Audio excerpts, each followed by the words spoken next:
As for the daily, remember earlier in the week, I pointed out this potential for resistance, and the market did decide to respond to that resistance right there. And if you go back to the most recent breakout alert for this ETF, you can see it's done very well in the short term, given that the market is down. Welcome. I am Eric with Mother.com, and I greet you, beloveds, in the love and in the light of the one infinite creator, as we are coming here towards the end of the week, March 11th, 2022.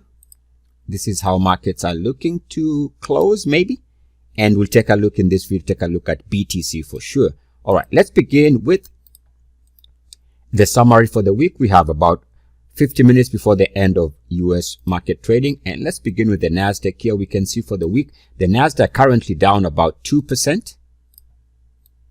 We can see that the S&P 500 currently down about also 2.2%. The Dow currently is down about 1.55%. And take a look at Bitcoin for the week. Currently, it is down, actually is positive, about 1%. I want to begin by taking a look at the NASDAQ.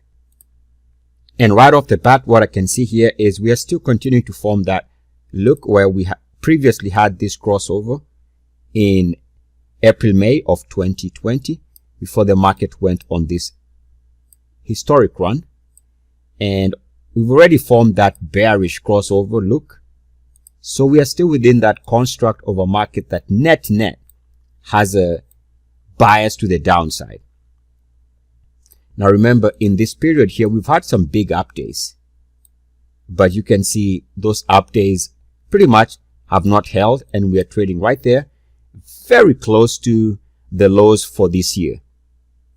And in fact, we can see that we are very close.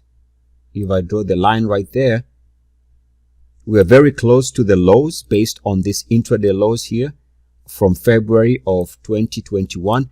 We're actually very close to 52-week lows. Are we going to go to 52-week lows? Well, time will tell, but it wouldn't be a surprise. Keep in mind also that the NASDAQ should be, as per our analysis over the last couple of weeks, by now you'd have thought this would have held. But so far, this has not led to a bounce. In fact, we can say as of right now, it is actually breaking it. Now, something else to keep in mind is we are getting very close to that RSI threshold of 30.9. And if we drop below 30.9, one can assume that there's going to be more downside. And the more we stay below 30.9, the more it means that the market is going to be sideways to down net. So now we're getting very close to this number. Bulls would want to see the market hold above this number for there to be a recovery. By the way, if we go back to the lows of 2020, let's just take a look at those weekly lows. Take a look at what happened. This is a perfect bounce below RSI 30.9 and back below it. It is a thing of beauty. We tagged 30.9 and immediately bounced and coiled back out of that range. And this was the recovery and the beginning of that recovery. So that is one way we can also understand what could happen around here.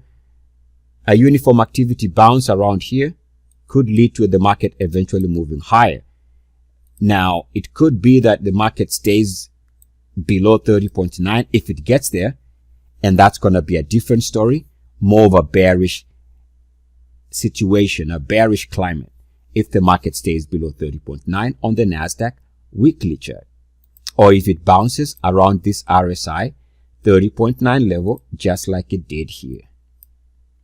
Remember, the exact same thing can happen. Remember, we had a double top rejection right there at RSI 69.1, and RSI 69.1 being the exact opposite of RSI 30.9.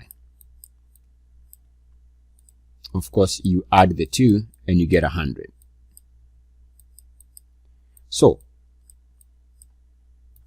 we can continue watching that weekly chart for guidance. Right now it is pointing down. Also, if you take a look at the MACDs, you can see that the earliest bounce should come if and when we can clear this most recent blip to the upside. So we need to clear this area if the MACD is to give us any type of opportunity for some type of a market bounce. And the other MACD you can see has no signs of turning around or crossing over or anything of that kind. So it is definitely also pointing down.